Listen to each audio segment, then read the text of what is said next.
Bobby, they used to call it the big man rule in Africa. You know, one-man dictatorship and not wanting to leave office. Yeah. Why do you think Museveni is so afraid to leave office? Is it the repercussions that he might be subjected or embarrassed or put on trial for things that happened in the past? Why do you think he's so worried?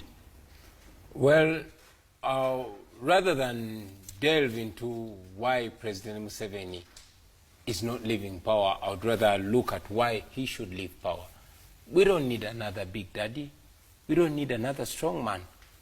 We've put our trust in strong men right from the days of Idi Amin, and we've seen where they've gotten us. All we need is strong institutions that live beyond human greed, that live beyond human emotions, you know, institutions that are going to be respected.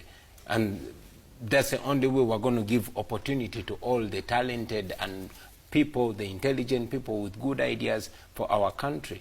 Unfortunately for President Museveni, he has a sense of entitlement. He always reminds us that he hunted his animal and wants to eat it. Jeff, this guy was having an interview with you, and he told you in your eyes that he's not working for anybody but for himself and his children and his children's children. But he forgets that according to the law, he is supposed to be our servant. He disrespected Ugandans by telling us bluntly that he's nobody's servant. And we as young people of Uganda, and indeed not just young people, but the people of Uganda, are here to remind him that he is supposed to be a servant of the people. We are not supposed to be fearing him. He is supposed to be fearing us.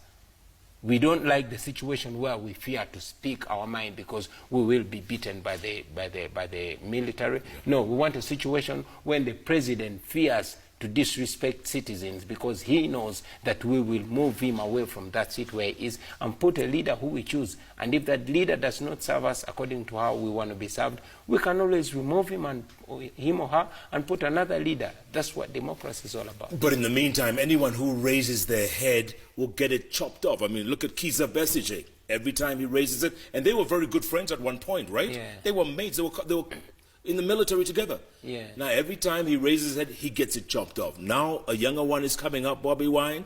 Now, you're getting harassed the same way. I mean, when's it going to end? When is it going to stop? Jeff, when I was coming out to represent the people, the oppressed people, I knew what had happened to Kizza Besigye.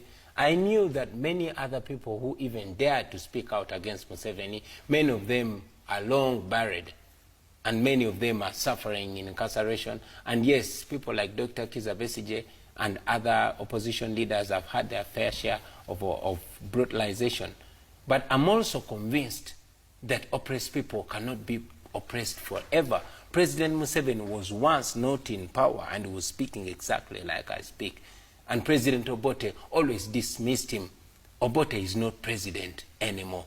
I believe there is going to be a time when Museveni is not president anymore. I am convinced that we are so many people that think alike. We are so many people that have resolved to get their freedom, and that is what we want, and we're not going to settle for anything less. So regardless of the fear, regardless of the brutalization, we are not going to relent. Good point. Look, you were talking about your treason trial a short while ago, and you can't talk too much about it.